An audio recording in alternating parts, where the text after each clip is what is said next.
What I've tried to do in the Coast Guard for the last 3.5 years is to create the conditions for future success in the Coast Guard. And at an organizational level, that means being able to balance our books, have auditable books, be able to get a clean audit. It means having a maintenance system that everybody can understand for the entire service.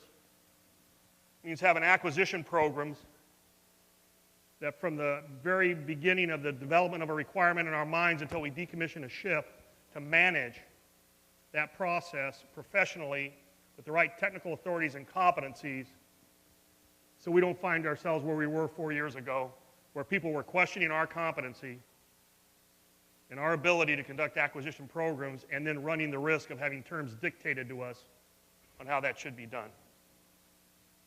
So if you can see what I'm talking about, there are different levels. There's an organizational level that you live in, that you interact with your own environment, but you interact with an organization that has the same challenges. Exactly the same challenges. And in many ways, they're becoming as complex as those challenges that Alexander Hamilton had to deal with. We are facing threats in this world that have no borders, that are not connected to nation states, that are becoming more adaptable. The events of Christmas Day and the attempt to blow up that airplane coming in Detroit have rippled through the entire government, and you have seen that. We have been part of that exercise. We own the maritime security portion of Homeland Security in this country. And with everybody else, we have gone back and said, could we have done more? Could we know more? Is there a maritime connection to this that we don't know about?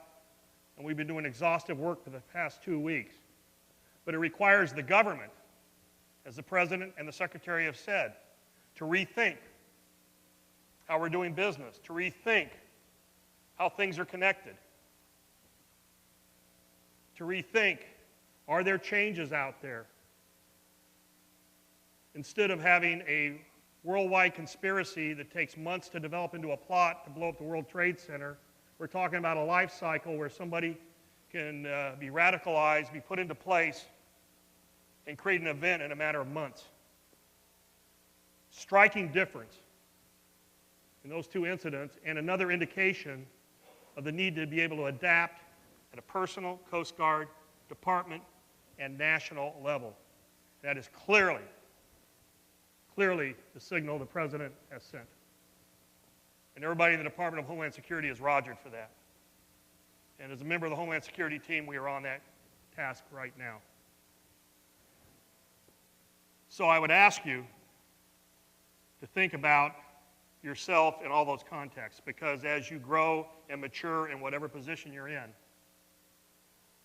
you're going to be faced trying to solve complex problems that haven't been presented to us before. Because each second we are on this earth, it is expanding, and it is not the same universe it was in just a second ago. And there'll be new things that we cannot predetermine or anticipate. But we can have the skills, the flexibility, and the intellectual capital to understand when we have a new situation, a new cause for action, and create the art of the possible where none previously existed. And for those of you who were here at graduation last May, it doesn't matter where you're at, you can be thrust into one of these positions. If you remember, I told you the story of Bernie Weber, who was the coxswain of motor surfboat 36500 out of Chatham in 1952, who rescued 33 of 34 people off the stern of a tanker that had broken half the Pendleton. And crossing the bar, lost all of his navigation equipment, was basically running on dead reckoning in complete darkness, and was able to achieve one of the most amazing rescues in Coast Guard history. That night, Bernie Weber created the art of the possible where none existed, and because he did that, 33 people were alive that would not have lived otherwise. So that is not only the cause for action, that is what should motivate us, because there'll be a time in your career you're going to stand on the cusp of a situation, and the main challenge for you and your duty is going to be to try and figure out what that situation is.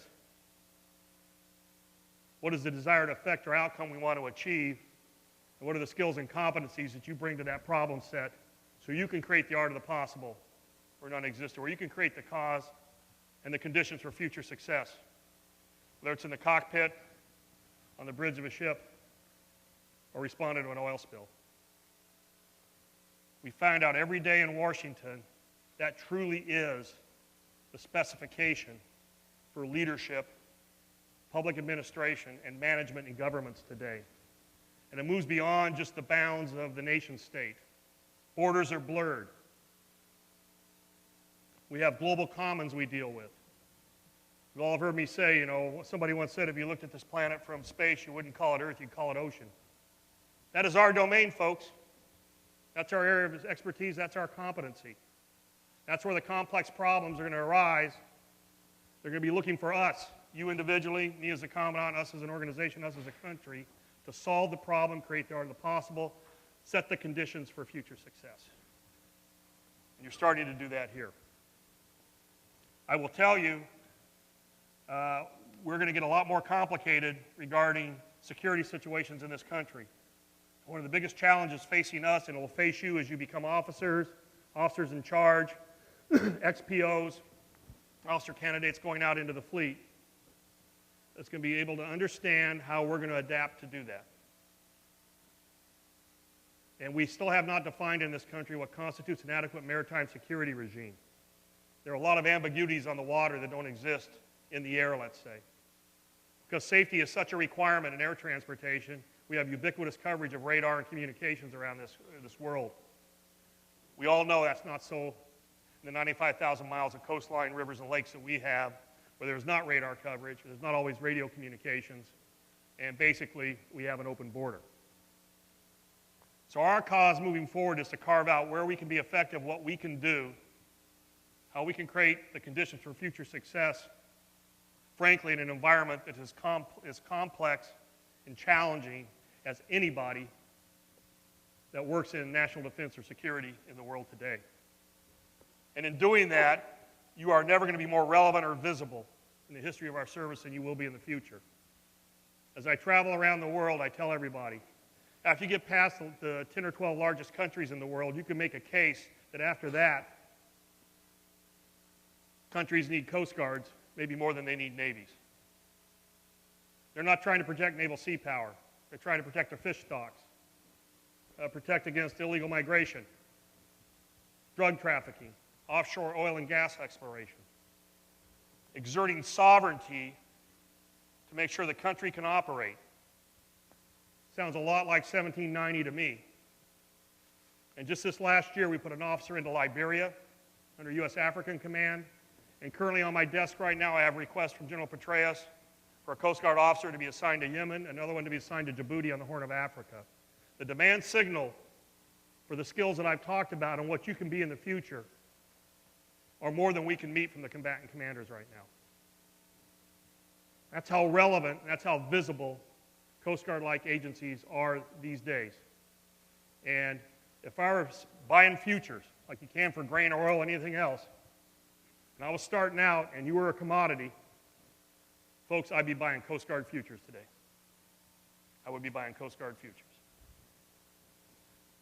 So as you move into this next semester, getting settled into a new regimental make for the Corps of Cadets, as you go through your PCO, PXO, Boat Forces training, ROCs, as you come on board, I want you to think about this stuff as you're going through your curriculums. And the folks that work here at the Academy on a day-to-day basis, I want you to think about that too. 3 years ago, I met with the faculty here, and I said the Academy needs to modernize and move into the mainstream with the Coast Guard and be part of what we're doing. And you've done an extraordinary job at that. And I congratulate Admiral Burrow for what he's done, and everybody here for what they've been able to do to make that happen. There's no better example of that than the SIPRNet lab that you have here. There is no other college in the world that has developed the infrastructure to be able to understand intelligence and security issues that is better than we have here at the Coast Guard Academy.